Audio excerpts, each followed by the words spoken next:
Hey, and welcome to English Avenue Podcast. Jake, I saw a learner comment yesterday that stayed with me. What did it say? I study English, but when I try to speak, I freeze. Maybe I'm just not made for this. That hurts. It does, because I think many learners have thought something like that. After one bad conversation.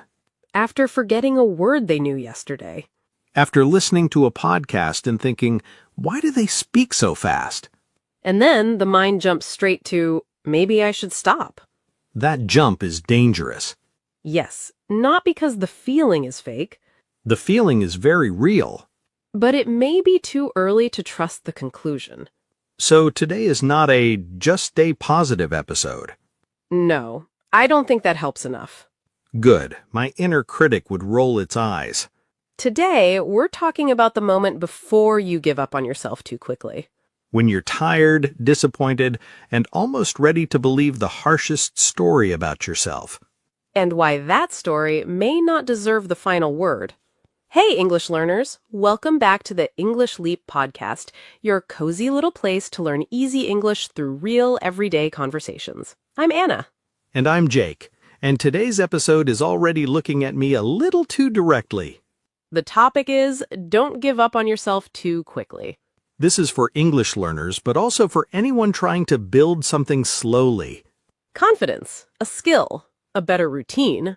A dream that keeps taking longer than expected. We'll keep it honest today. Some days growth feels slow. Some days your confidence drops for no clear reason. Some days quitting sounds reasonable. Very reasonable, almost professional. But we want to ask a better question. How do we keep going in a way that still feels possible? Right. And because this is a B2 level conversation, we'll keep the main English clear and natural. But we'll also include a few C1 level words along the way. Not to make the episode difficult. No, to help you gently move from B2 towards C1. Like crossing a bridge step by step. Exactly. You don't have to jump. Later, in Word Tour, we'll slow those stronger words down and show you how to use them naturally. And after that, we'll have Say It Better. That's where we take heavy learner sentences and give them better words. Words that are honest, natural, and kinder to yourself. And if English is one of the things you're building,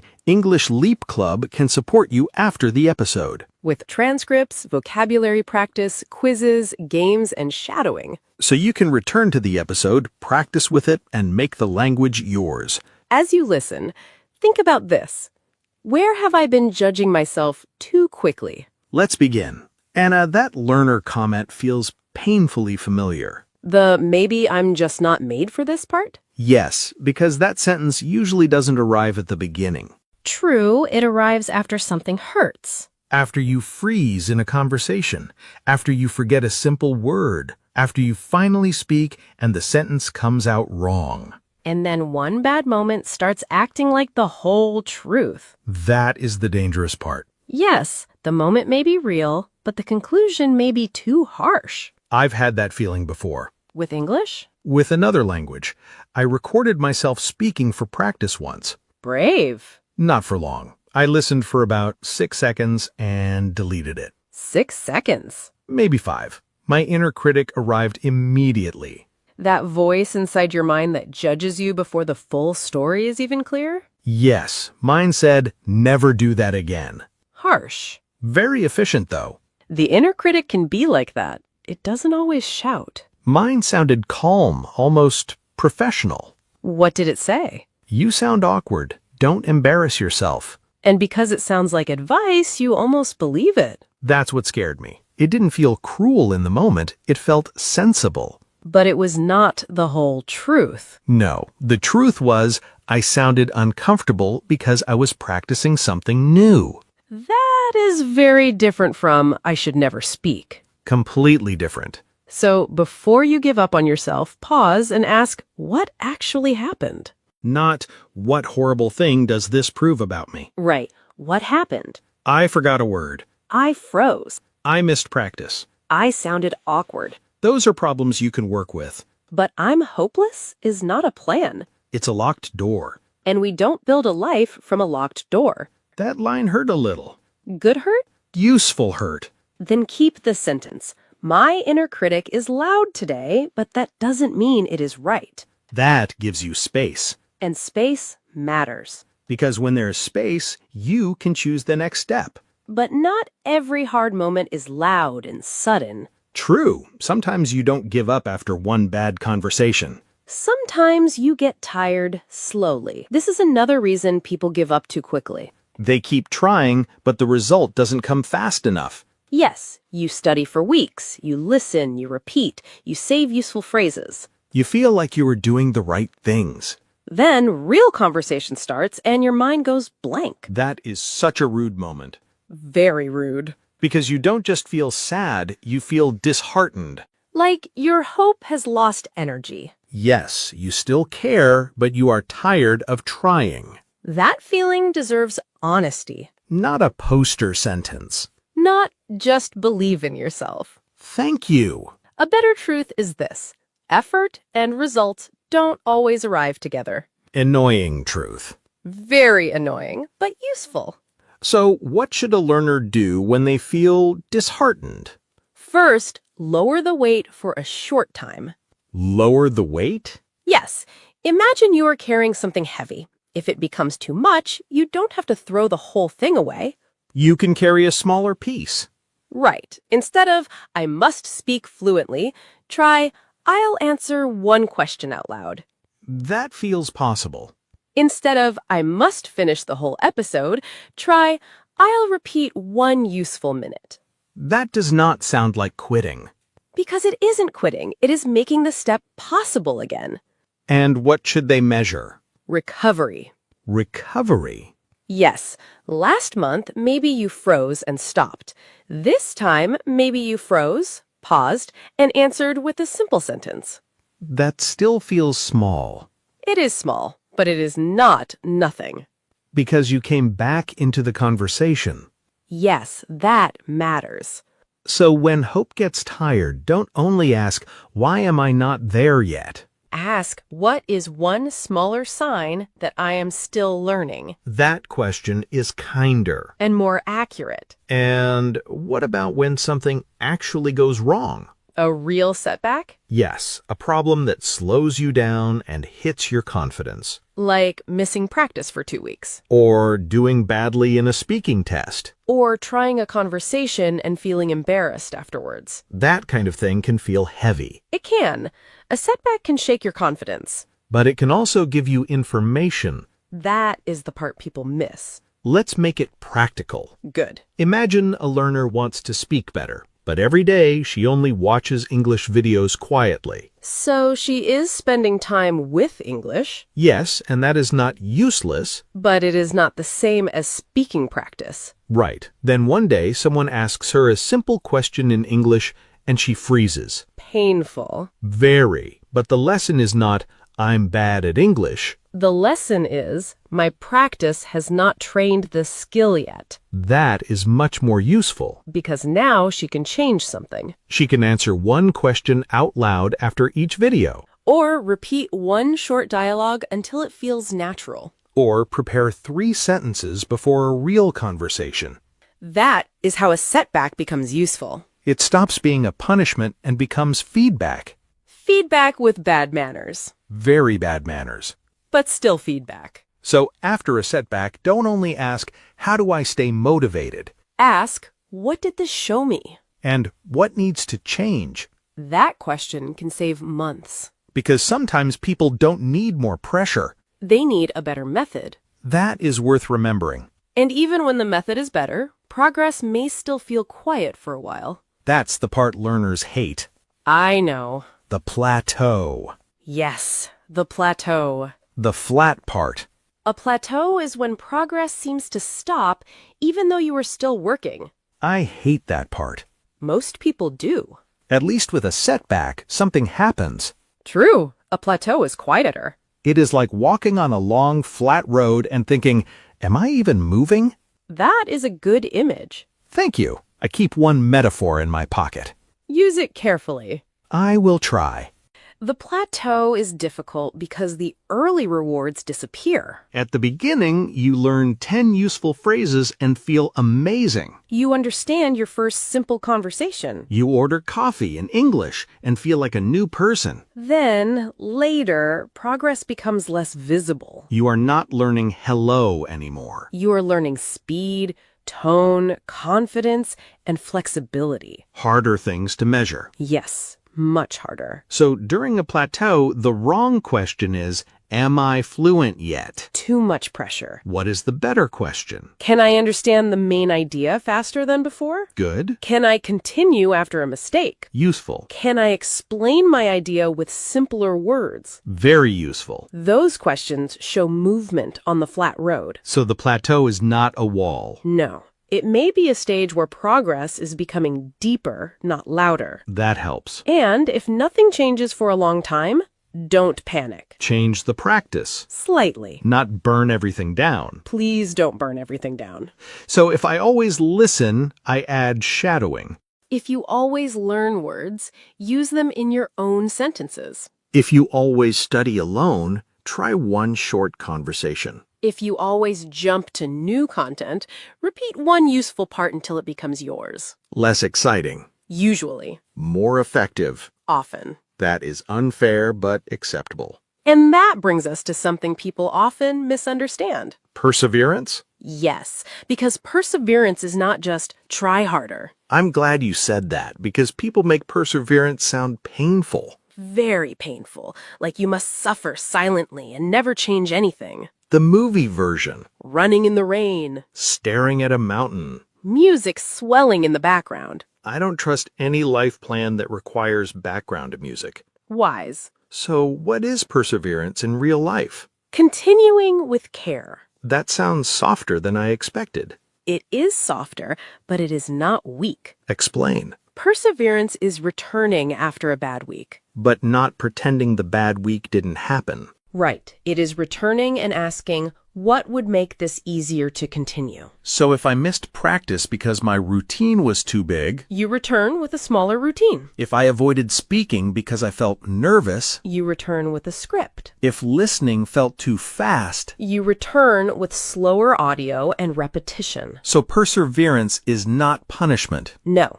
it is commitment with adjustment. That line is strong. Keep it. Keep it. Commitment with adjustment. Direction stays, method changes. Yes, that gives people a way back. And honestly, many learners don't need a perfect plan. They need a way back without shame. That feels true. But even with a better plan, there is still one honest question left. Whether the journey still matters. Yes.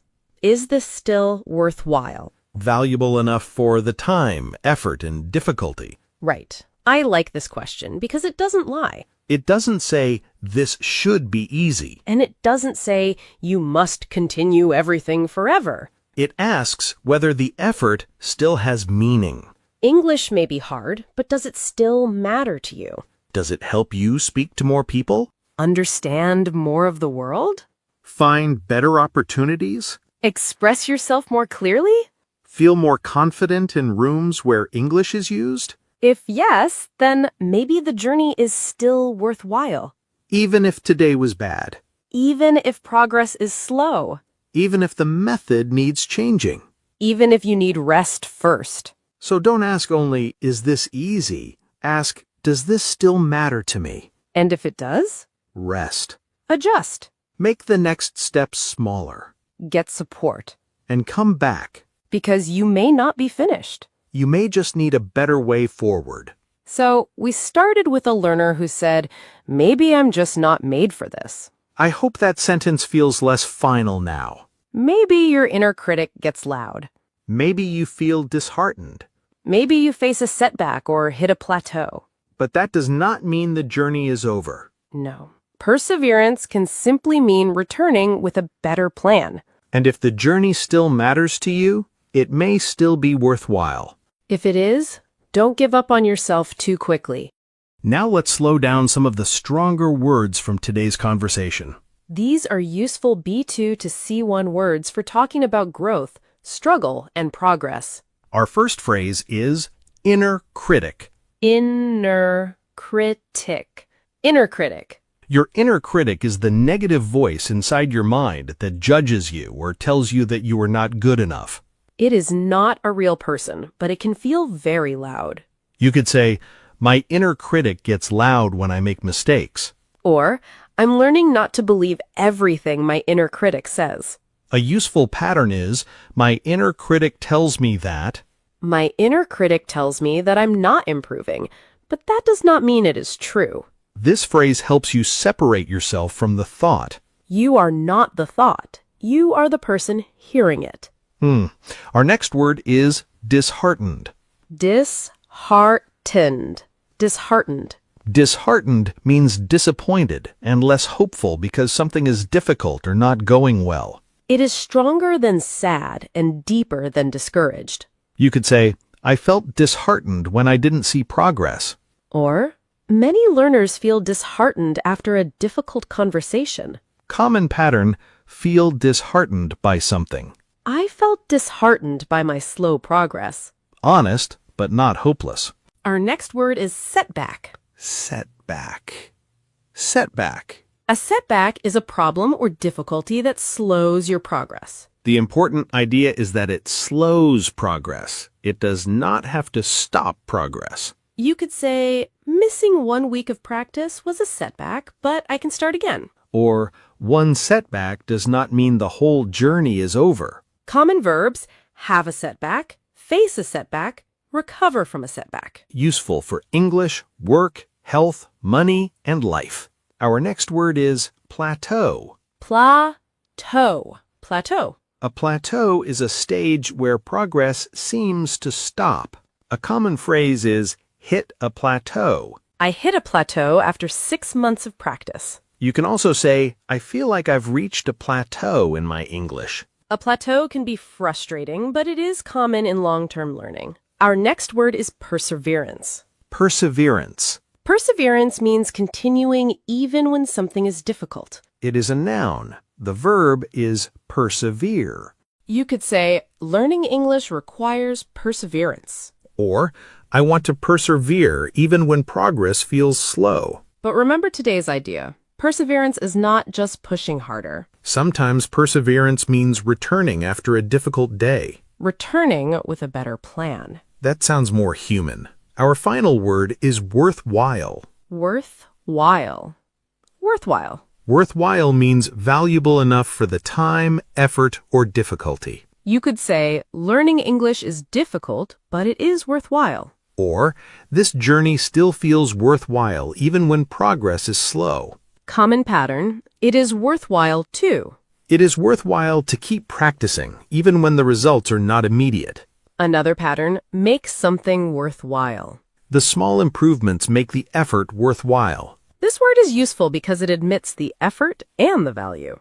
Today's words were inner critic, disheartened, setback, plateau, perseverance, and worthwhile. Keep one word with you today. The one that feels closest to your life right now. And now, before Say It Better, let's talk about how to practice this episode after listening.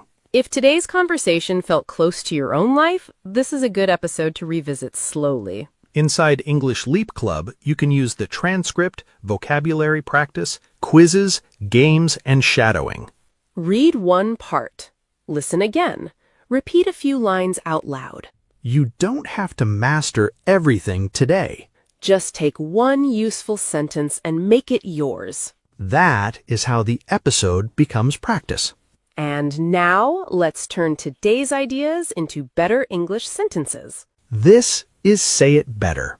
And today, we're not trying to make difficult feelings sound perfect. Right. We're trying to give those feelings better words. Words that are honest, but not cruel. Let's start with this sentence. I am bad at English. Oof, that sounds like a final judgment. It does. Like the story is already finished. A better way to say it is, I'm still building my English and I need more time. That feels kinder. And more accurate, because bad closes the door. Still building keeps it open. Here's another one. My mind says I can't do it. I know that sentence. Me too. But maybe we can make it clearer. My inner critic is loud today, but I don't have to believe everything it says. I like that. It doesn't pretend the thought disappeared. Yes, it just puts the thought in its place. The thought is there. But it is not the boss. Next sentence, I feel sad because I'm not improving. That is understandable, but maybe sad is not specific enough here. True. It sounds a little too simple for the feeling.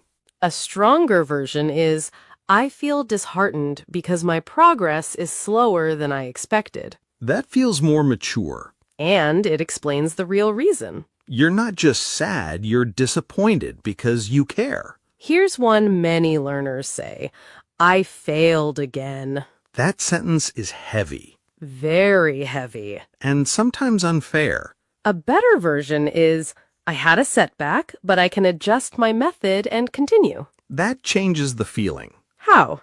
I failed again sounds like the end. I had a setback sounds like something happened, and now I can respond. Yes, it gives you a next step. Next one. I'm not improving. This one can feel true during a plateau.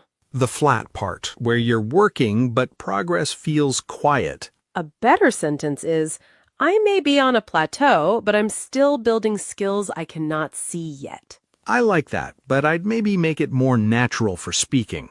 Try. I feel stuck right now, but that doesn't mean nothing is happening. That's very natural. Maybe we keep both? Yes. The first one teaches the word plateau. The second one is easier to say in a real moment. Here's another painful one. I always quit. That sentence attacks your whole identity. It does. It doesn't leave space for change. A better version is, I'm learning perseverance by returning after difficult days. That sounds strong, but maybe a little polished. Fair. Spoken version? I've stopped before, but I'm learning how to come back. That feels human. Yes, it admits the past without trapping you inside it. Final sentence. This is too hard. Sometimes that sentence is true. Yes, some things really are hard. So we don't need to erase that feeling. We just need to complete the sentence. A better version is, this is difficult, but it still feels worthwhile to me. That's honest. It says, this takes effort, but I still see value in it. And that is very different from pretending everything is easy. Exactly. Hard does not always mean wrong. Sometimes hard just means the thing matters. So, English learners, before you give up on yourself, pause. Ask yourself a better question. Am I really finished, or am I just tired? Did I fail, or did I face a setback? Am I stuck forever, or am I on a plateau? Do I need to quit, or do I need a better method? Is this still worthwhile to me? If the answer is yes, make the next step smaller. Rest if you need to. Return when you can. Our question for you is simple. Complete this sentence in the comments. I will not give up on... Maybe your answer is English. Maybe confidence. Maybe a dream you still care about. And if your answer feels private, you can keep it private. It still counts. Thank you for listening to English Leap Podcast. Keep learning. Keep returning. And don't give up on yourself too quickly. See you in the next episode. Bye for now. Your progress doesn't end here. To continue advancing your English skills, click on the next video or explore the additional videos we've thoughtfully selected for you.